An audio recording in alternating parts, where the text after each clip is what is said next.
Yo, what's going on, Dragon Ballers? Welcome back to another deck profile. This one feels really good, man, because I've been working with Novin for a long time, and it's really awesome to see that he's, meeting his goals, right? So, Novin, what's going on, man? Say hello to the people and tell them what you did this weekend. What's up, Joey? What's up, people? What's up, Dragon Ball community? And yeah, this weekend was the Core TCG Regional, and I got top 8 with Gogeta Fateful Fusion. I went through 7 rounds, and my first round was Mecha Frieza. Second round was Vegex. Third round, Android 16. Fourth round, Cooler Mill. Fifth round, Sin Shenron Aggro. Sixth round was the Android 13, the green one, and round 7 was Mecha Frieza again.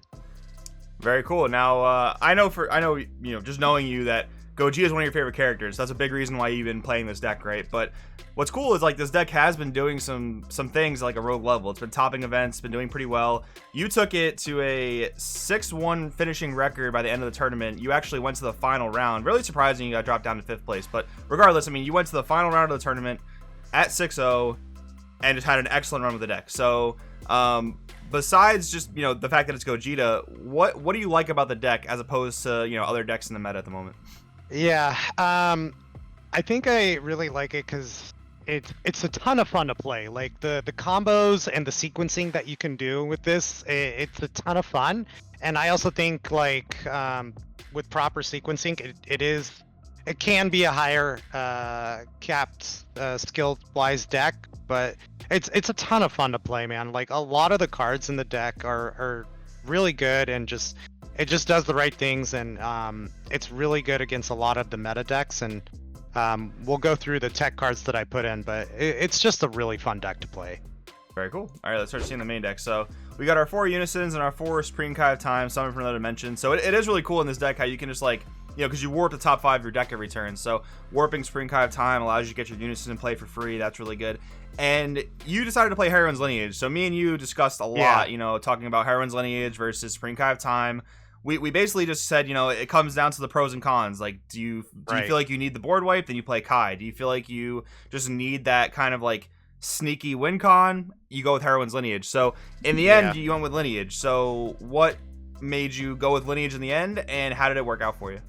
Yeah, Lineage actually won me 3 of my games. My round 1 against Mecha Frieza, my round 5 against Sin Shenron, and I think round 3 against Android 16.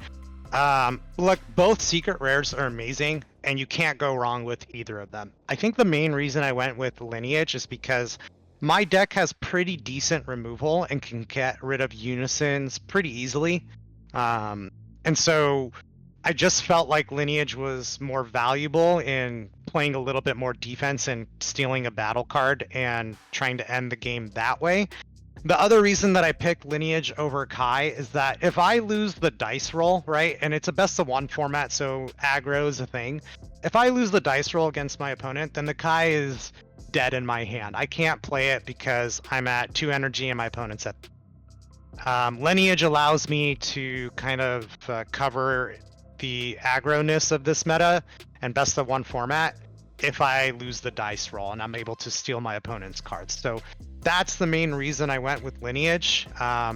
It's just it lets me use it if my opponent is ahead on energy. But you can't go wrong with either secret rares. They're both amazing. They're both really good. But yeah, that's why I went with Lineage. Yeah, for sure. I mean, being able to use a secret rare on 2 energy is definitely a really big upside. And the fact that Heroine's Lineage can just sneak you a game, it's super, super strong. And then going into our Goku and Vegeta lineup. So there are 2 more Gokus. We'll see those in a second. But you're playing 4 True Fighting Spirit, Vegeta, and Goku. So originally we weren't playing Vegeta True Fighting Spirit, but we kind of decided like it was probably better to go with Vegeta because Blue Baby's a thing, and that could be a tough matchup for this deck. It could be tough for aggro in general. Right. Before that, you were playing the Catastrophic Premonition Vegeta, and the crit, from what I remember, just wasn't really all that worth it. So how did Vegeta True Fighting Spirit end up working out for you? Did it make your opponent warp a lot of cards, or did you not really play against much blue? Yeah, it's way better. I did play the cooler mill that I played was red-blue. I can't remember if I got it off against that matchup, but I did get it off against the Android 16 matchup along with True Fighting Spirit. So there was a time When I was ending the game on my turn, I think my opponent did warp like 2 cards from their hands just because of True Fighting Spirits. And they're both really good. The Vegeta Catastrophic Premonition is not that great. Critical is always cool, but his condition to get an extra 10k is kind of weird. And yeah, this is just the medical. I thought I would have ran into more blue babies, but I didn't. But against the Android 16, like both of these True Fighting Spirits are really good. Very nice, yeah, and it's really cool too that like your super combo, like it sucks when you warp it, but it's nice that at least it has that synergy of being able to be fused. Yeah, if it gets warped, it still has its uses. Right. And then yeah, we are playing 2 more Goku making an entrance just for a little bit of defense, and then we have Gogeta Fearless Fusion, Gogeta Marvelous Might, and then only 1 Martial Melee. I'm a little surprised about the 1 Martial Melee. I know, like, you know, we talked about having to make room for tech cards because it is best of 1. You can't side deck, so you kind of have to find space where you can. How much did the 1 Martial Melee come into play? Yeah, it only came into play, I think, against my Android 16 matchup in round 3. He did win me that game just because I was able to get him off. You never want a hard cast for this guy. Honestly, I was on the fence. Like, I was like, oh, you need 2 of this guy, right? But like, even with the tech cards and playing this, I was like, you know what? You only really need 1 of this guy. You don't need 2. Because you're never really going to hard cast for him. If you see him in your hand, you're going to usually combo him away. Whether on attack or defense to get him into your drop and then warp him away, and you're always going to try to play him off the Pycon. When you get him on board, yeah, you're most likely going to win the game. But is he your like win con? Probably not. And I think the 1 is just fine, even going into future sets and best of 3 formats. Yeah, that makes sense because you can always fetch it with Pycon, and if it makes a lot of sense. And then I think what some people will be surprised about is that it really seems like Gogeta Fearless Fusion is one of the MVP cards of the deck, as opposed to like almost anything else. Would you kind of agree with that? Yeah, it's so hard to pick like one particular MVP card in this deck because there's like 3 that I have in mind that but every card in this deck is so good. But narrowing it down to 3 cards, like Fearless Fusion is one of those cards. He is incredible. He draws you the card off your leader ability. He removes Ignoring Barrier. He's a 16k blocker, so he's great for attacking. He's great for defense. He's one of my 3 MVPs. He's really good. Nice. And as we pass through the other MVPs, definitely let me know what those are. I think we might come up to one on this page. So yeah, they're right here. We have 4 Unrelenting Assault Trunks. So this is a card that I don't see in a lot of lists. And you actually, like, you know, when you started showing me the list and we started working on it, you said to me, like, yeah, this card's nuts. And you, like, showed me that, which is really cool. Like, this card, you warp it from your deck, comes right back to your hand. And then when you overwhelm it out for, like, a free 15k attack, it comes back to your hand again. So that's just, like, super good value in the deck. And then Demigra was a concession we made. Like, normally a lot of Gogeta Xeno lists don't play this card either. It makes sense because it's sometimes difficult to fuel your drop area, but in the matchups that Demigra is good, it's incredible, right? And I know you kind of felt that throughout the tournament, right? Yeah, 100%. If anyone has any doubts about Demon God Demigra in a Gogeta Xeno deck, I hope this video can convince you to put him in because he's number 2 of those 3 cards I mentioned before of MVPs. It's not terribly difficult to get 5 cards into your warp, especially if you have the Gogeta pieces. But when you get this guy on board against Mecha Frieza, against red decks, if they just don't have any response or removal to it, like, this guy's a beast, man. Yep. Like, he won me so many of my matchups. I think I got him off on in round 1 against Mecha Frieza, round 3 against Android 16. And I think again in round 6 against Android 13, the green deck, and just slamming this guy on board, swinging, warping cards from their hand, and also when they have, I think in my Android 16 matchup, round 3, I had him as well as the True Fighting Spirits on board, so my opponent's just warping cards from their hand like crazy.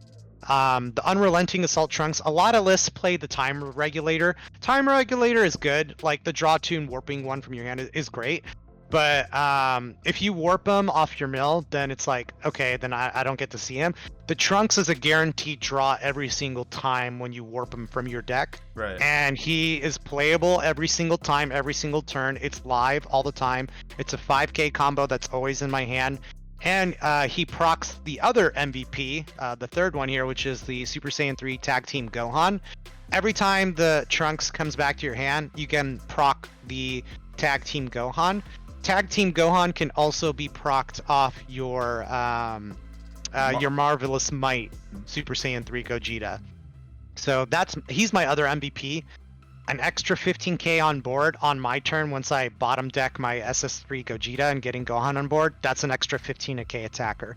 If I'm not seeing like a good hand and bring Trunks back to my hand, Gohan comes onto the board for free as another 15k blocker. So Gohan and Demon God Demigra is something I would, for sure, even in best of 3 formats, really recommend all Gogeta Xeno players to consider. They're both very good. Very cool. And how did the one max power work out for you? Because I know you were stressing a little bit about Sin Shenron. How did that work out for you?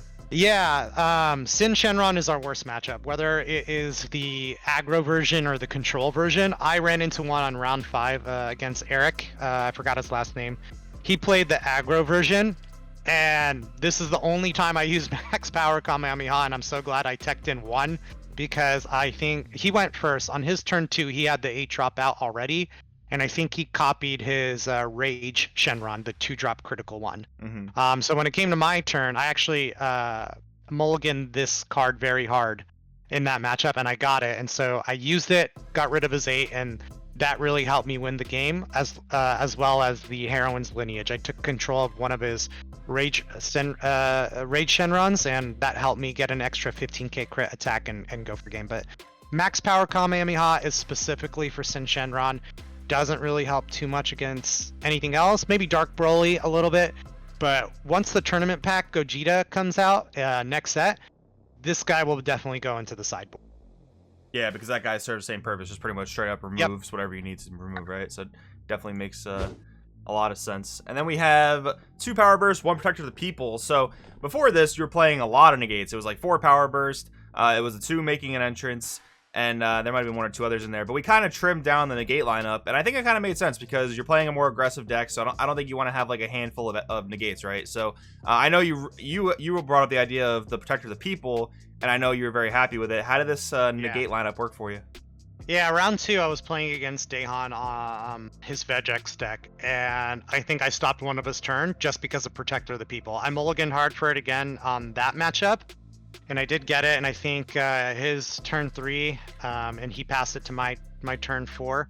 I used Protector of the People against that matchup, and that saved me the game. And I don't think he was able to go for game as much as he would have liked. Other than that, I didn't use it that much. It was literally specifically for those types of aggro matchups, Vegex and Sin Shenron aggro, stuff like that. But just the 1 Protector of the People is really good. I think in the future in best of 3 formats, I'll definitely replace this with a maybe the Kai negate that's coming out. That's really good, and Protector will most likely be a side deck. But I was happy with the 2 power bursts. I was happy with the 1 Protector, and then you have the 2 Goku negates. A lot of people hate on that card because it has 0 combo power, but getting that, it synergizes well with the deck, you know, protecting your Unison with him and then making him 15k on your turn with PyCon.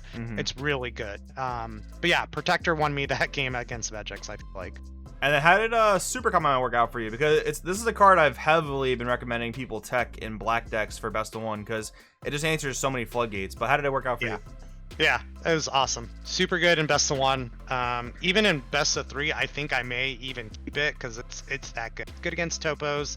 It's really good against red. I only ran into Cooler Mill, red blue. That was like the only reddish deck that I played. And I did Super Kamehameha his 1-drop Frieza's Death Embrace because I didn't have another Fearless Fusion in hand. So I was like, I don't have another way of removing this guy, and this guy can get a lot of value really quick. So I did that, and I warped a lot of other cards in other matchups, and it's really good. I highly recommend Super.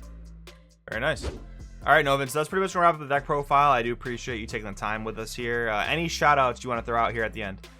Yeah, a ton of shout outs. First shout out obviously to my little bro Matt, because he got me into this game when it first came out back in, I don't know, it's been like 3 years now. And he's always like my testing partner. And shout out to all my boys at the Game Chest in SoCal. Adam, Zach, Derek, John, Alex, anyone else who I'm missing there. And then shout out to Core TCG. Usually in the past, when I've gone to their tournaments, it hasn't been the smoothest, but this one was pretty good, and so kudos to them for improving. And then shout out to you, Joey, for all the recommendations, the texts, and the testing. And anyone who's thinking about doing a Patreon, definitely do it with Joey. It helps a lot. Thank you, man. I appreciate that. Congratulations once again. We'll see you next time. All right, take care.